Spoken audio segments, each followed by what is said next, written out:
Hello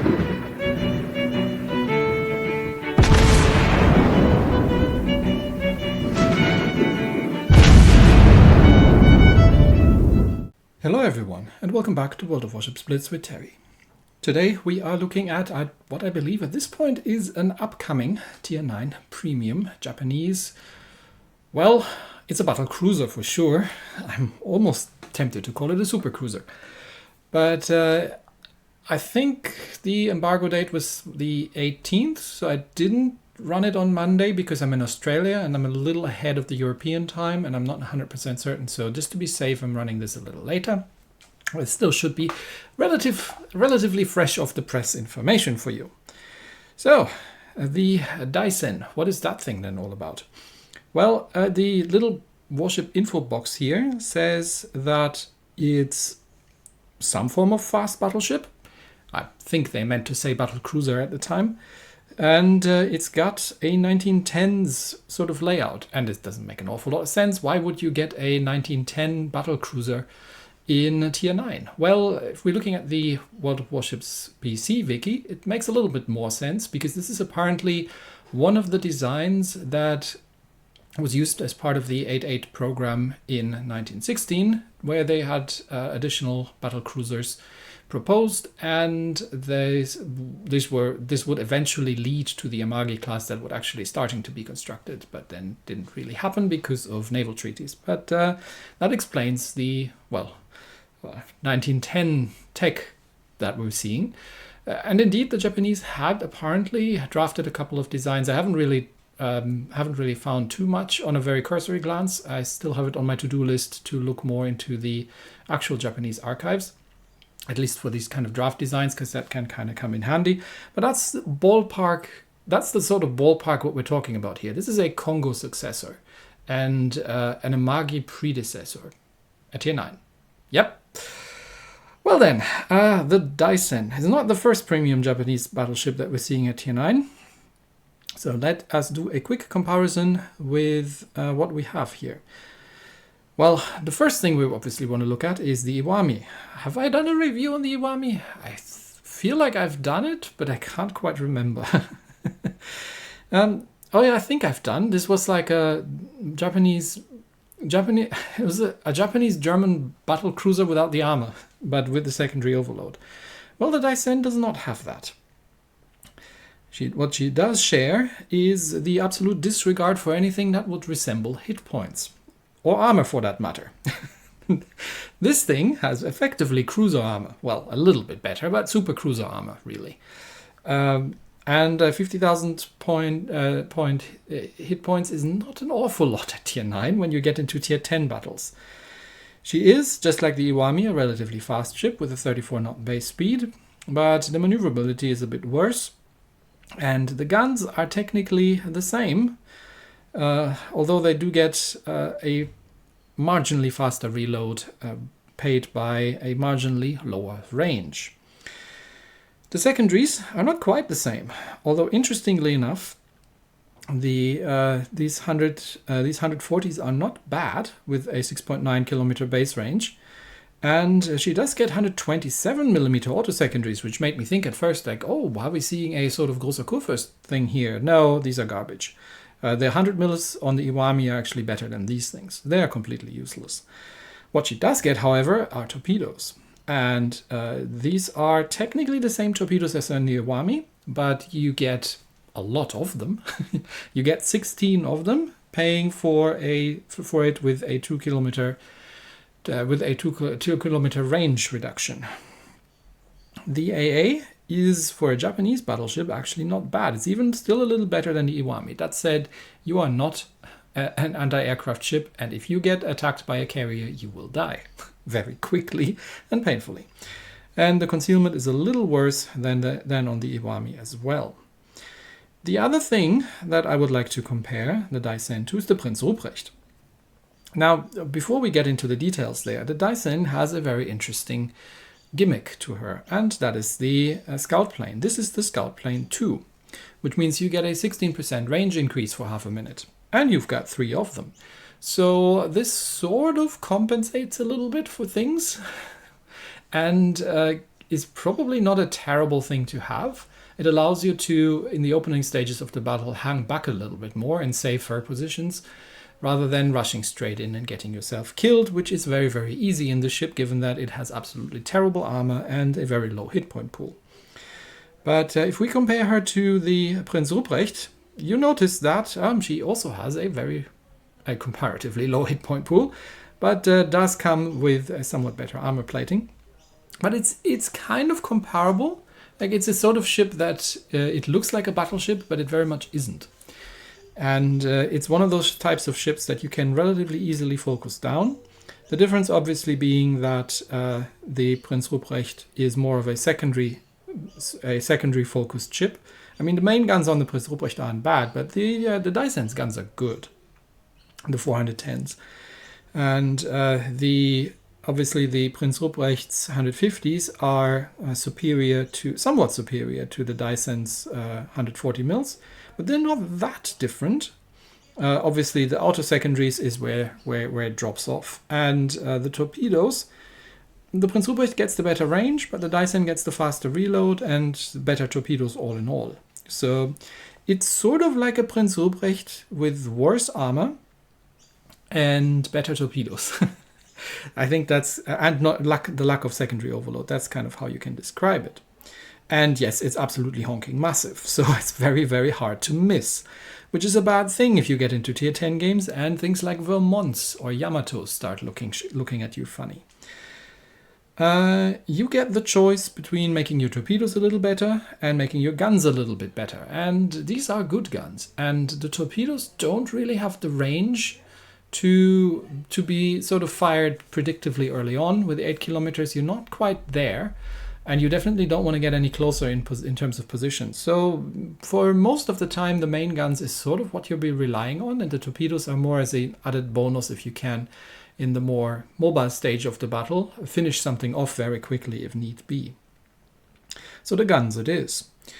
The camouflage. You have the choice between an absolutely hideous historical, and I'm making big air quotes here, camouflage, which gives you not the generally useless torpedo damage reduction. So this is not actually bad. You get a couple more hit points, range on both the mains and the secondaries, and on the torpedoes. So this is an all-around pretty good camo.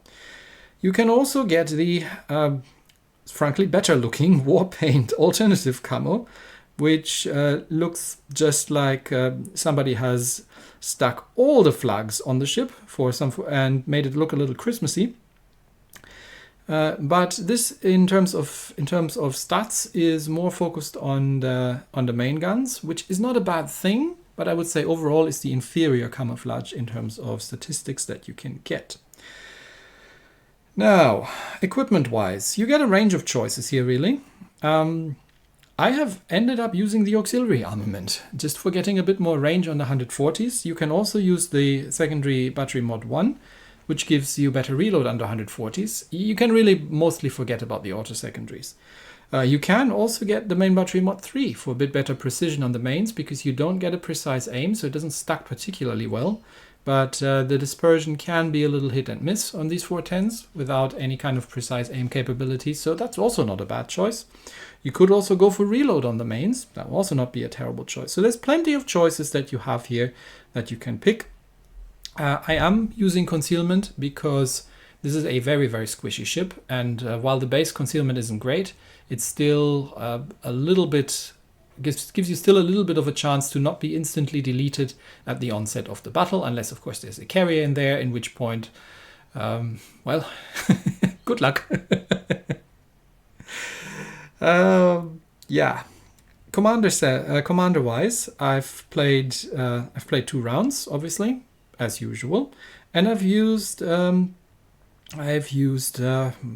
Man Togo here. So the reason for that is that he has the 6th Sense scale, and he has the Survivalist Plus, which allows you to recover a little bit more health.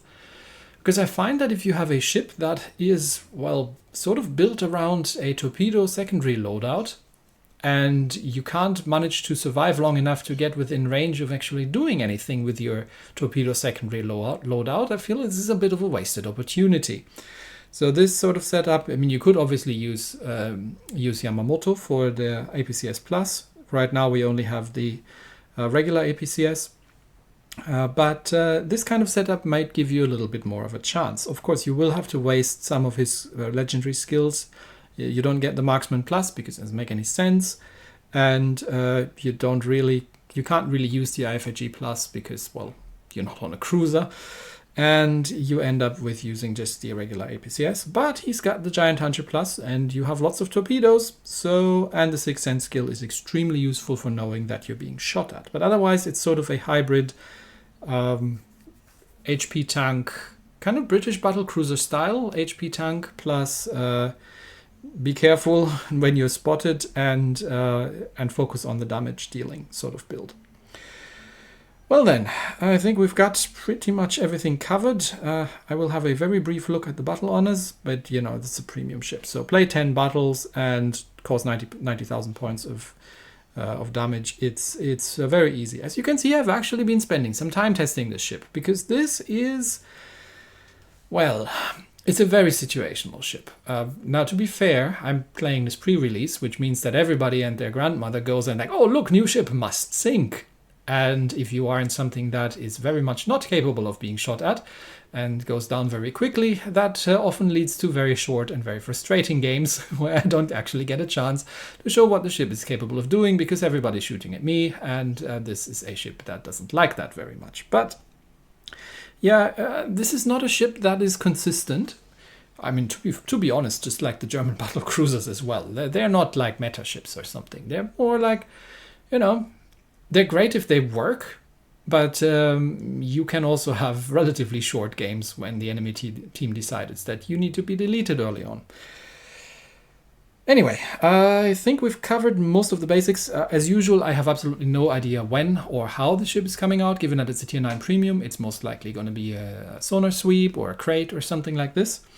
So if you're not in the market for a Japanese version of a Prinz Ruprecht, then you know, just take it as at least you know what these things can do when you're facing them. And they have a lot of torpedoes and they hit really hard. So there we are. Let's see her in action then, shall we? It's been a little lonely on the Asian server yesterday, despite it being Saturday afternoon. And you'd think there'd be more people, but I have here a obvious tier 10 game. Monty, Colombo, Neptune and Shima. And we're playing Epicenter in a 4v4. So let's see how that turns out. Well, the one thing I did mention that you really have to be careful with this ship is you don't rush in. You can't tank. You're a relatively slim ship, but it's very long. So if you give broadside to something, you will be in big trouble. And as you've just seen, the torpedo angles are absolutely atrocious. You have to give basically full broadside to get your torpedoes away, which is, again, not unsurprising, but I'll head towards the island and try to be at least within range of anything, but definitely don't want to take point.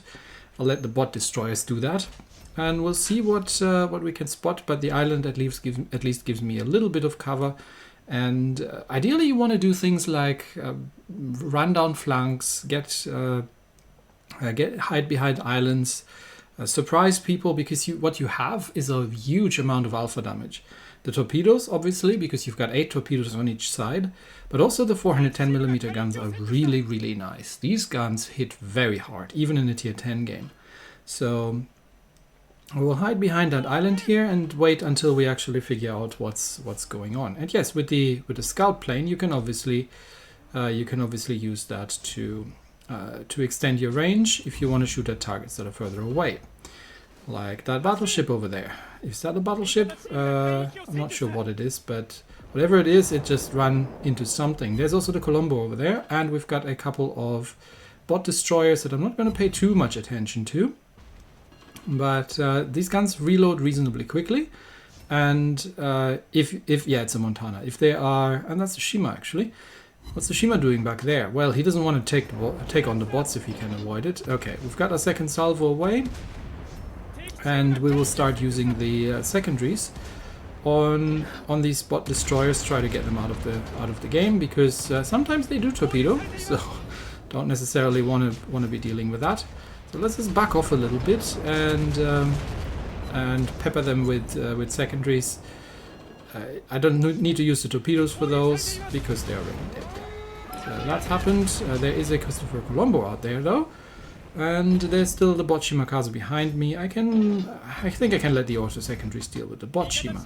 Colombo smokes up because he is patched behind next to an island and fully broadside, but you know, pretty obvious where he was going, and it's an SAP Colombo, so that already tells you a lot. So until he comes out of his smoke again, I'm just going to use the secondaries to help dealing with that bot Shima. There he comes. Yep, this is SAP. Even SAP is going to really put the hurt on here. But given that I don't really see anything else at the moment, I will go in and make myself useful. Now, the Colombo, obviously, and you can be forgiven for that, doesn't know that I have torpedoes, but keeps using semi-armor piercing against the battleship, and that generally tells you all you need to know. And I can do that to the Colombo in return without too much problems, because I don't have any semi-armor piercing.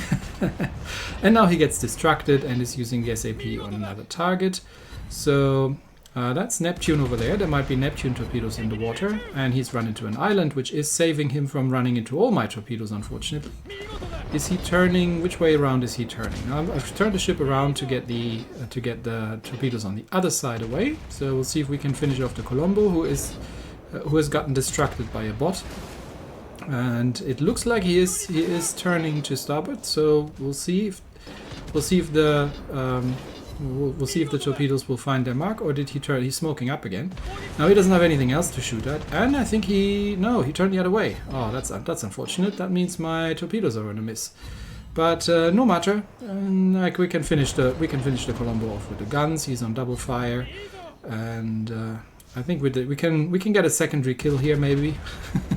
Close quarters expert against the Christopher Colombo. Yep, there he goes. Okay. New problems. Neptune and Shima. Neptune has just taken out our Vermont, which was for some reason in the center cup. I don't know why, but I want to switch to HE against Shima, and I probably want to turn around. Now, I do have a broadsiding Neptune, so a couple shots out, but I can't get the forward turrets around in time, so that hasn't deleted him. So he survives on almost no hit points, and I really need to get out there and deal with that Shima. Now, the one advantage that you have, I'm going to drop some torpedoes there if Shima comes around this way. The one advantage that you have is that this is a very, very fast ship. Is he coming out or is he not coming out? I'm going to drop some torpedoes just in case he is. If Shima is smoking up, these are Neptune torpedoes, Republic. If Shima comes out there, this is a very fast ship, so you can sort of kite away from something like a Shimakaze without too much problems. And yeah, the Republic has seen that one coming a mile away, Shima. And yeah, he's just literally sailing forward, which means I think Shima got like 2 torpedo hits in or so, and that was all she wrote. So we are ahead. We're comfortably ahead on points at this stage, and I'm a little far from the action, but I still have the scout planes, so I can still make myself useful. I just need to turn the ship around and get a tad closer, and then we can still farm a little bit of damage on that one battleship. But I would say in general the destroyer just torpedoed me. That was a bot. In general, I think we've got this in the bag. So that should be the Monty over there, and with the scout plane, you actually have a pretty reasonable range on these guns. And like I said, these 410mm guns, they can hurt if you can get them on target. Definitely can. But yeah, Republic obviously is now smelling blood and is going after the Montana, which has a very good name, but unfortunately is now, well, not going to have a chance. He's not going to have a cunning plan to get out of this one, I'll tell you that much. Republic's taking a fair amount of damage though. Still, even if he goes down against Monty, he is not going...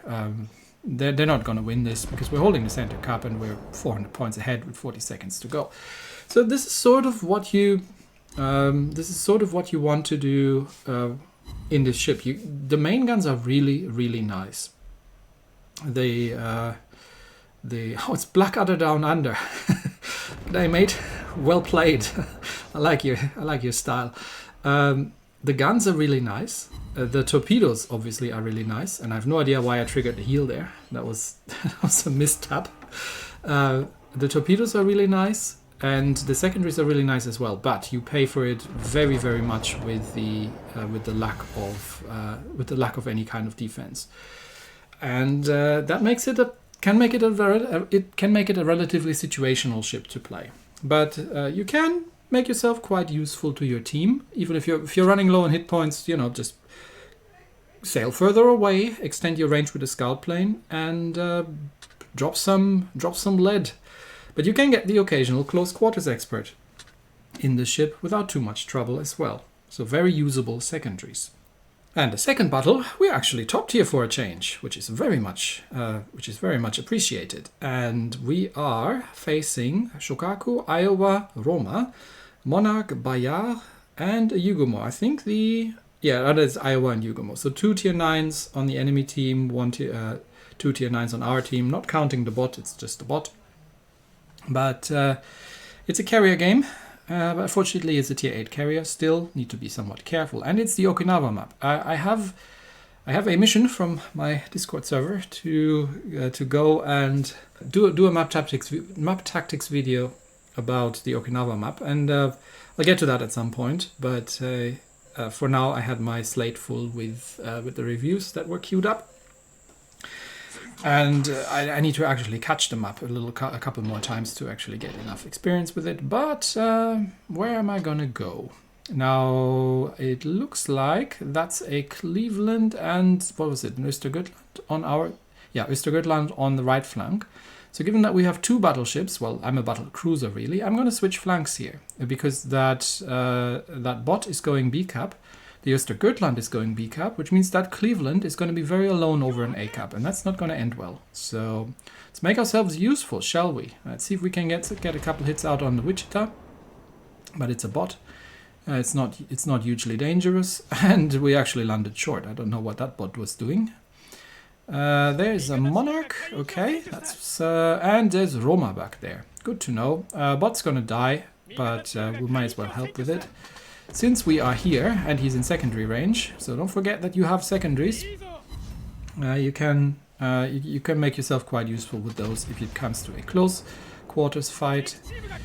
And the bot is dead, and the Roma has flooded, which means the Cleveland has now a good chance to set fires on the Roma, which means given that the bot Ibuki is shooting at him as well, Roma is suddenly out of friends, which means I'm going to start unloading at that thing and trying to help out the Cleveland there, who obviously, for obvious reasons, has to go defensive because he's behind an island. So that Cleveland knows what he's doing. He's using the islands. Look at that.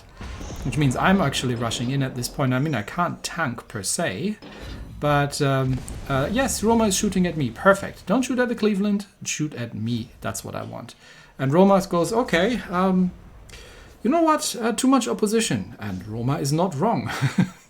I don't know if he knows that I have torpedoes, but he's turning around and running, which is great because now his guns are pointing the wrong way. And I hope that Monarch over there, no, he doesn't have anything better to shoot at. Obviously, as a fire, that's all right. We'll let it burn. He'd probably almost be better off using armor piercing against me, but of course, again, the players can't know that. And yes, Roma is sailing away, which means he can only use his rear turrets. But as long as he's running, I'm more than happy to help to assist with that. So he's down to less than half hit points, which means we can recover a little bit of health and see what else is around here. I think we can keep going, honestly. Monarch keeps firing high explosive, and Roma is keeping running. I'm more careful about the enemy carrier. That's why I'm sort of sticking next to the Cleveland. To see if the enemy carrier is going to help out his team there, but it doesn't look like. Friendly carrier is going after Roma as well. I have the range, so I don't need to rush in there just yet. We're using the island against the Monarch. Monarch is on fire, has Damaconned it. Cleveland is instantly following up, and Roma has actually gone undetected. That's how far he's run.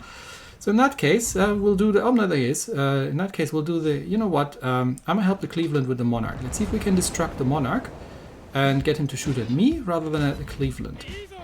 Hello, Monarch. If he comes forward, we'll drop some torpedoes in his general direction. I don't really have hopes that he is going to do an awful lot, but I just want to distract him.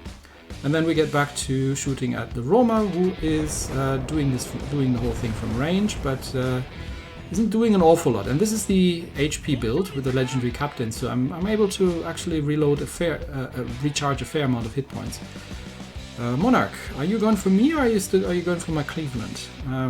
I'm sort of losing angles on the Roma here. That's how far he's run by now. I am being targeted by one ship. That could be either of them. But Roma is again gone undetected, running as far away as fast as he can. Carrier is now going for me because probably. Is he? No, he isn't. Okay, well, sure. Suit yourself. Feel free to fly over. I've got a Monarch and a Roma to deal with. And I've still got the Cleveland behind me. And it looks like the carrier is going for the Cleveland. But the Monarch is actually within my secondary range. Oh, crap. Iowa. Full health Iowa over there. Okay, that I hadn't planned for. Okay, that Monarch needs to die. And then potentially the Roma. Okay, Monarch's dead. Roma needs to die next. And yeah, this might not go well. Yeah, that's what happens when you get shot at in this ship. Okay, I'm gonna need to go defensive here. I'm gonna try and finish off Roma. And get another heal going, and then see if I can maybe land a couple of torpedoes on the Iowa. Oh, come on, really? Ah, he must have been on almost no hit points. Okay, double fire on the Hidama Cons to double fire. Now give me a flood with my torpedoes. Does Iowa know that I have torpedoes? Okay, I'm gonna die. I'm gonna try and see if I can take down the Iowa. Yeah, because there comes the carrier as well. Now everyone's going for me. I'm gonna try and see if I can take down the Iowa. I think he is turning slightly in, so while we're doing as much damage as we possibly can, that is a perma-flood. I'm not sure if I can still take the Iowa down before he's gonna... Yeah, his next salvo is gonna get me. Yep, there he is. Okay. Iowa takes me down. If I had gotten the torpedoes a bit better on target, I would have still taken the Iowa down. But maybe I'll get the kill from the flood. We'll see. I'm not sure if that's my... No, that's my Iowa. Ah, come on, Cleveland. Okay, well, fair enough. It's an Iowa. It needed to die. Revenge medal denied. But how are we looking?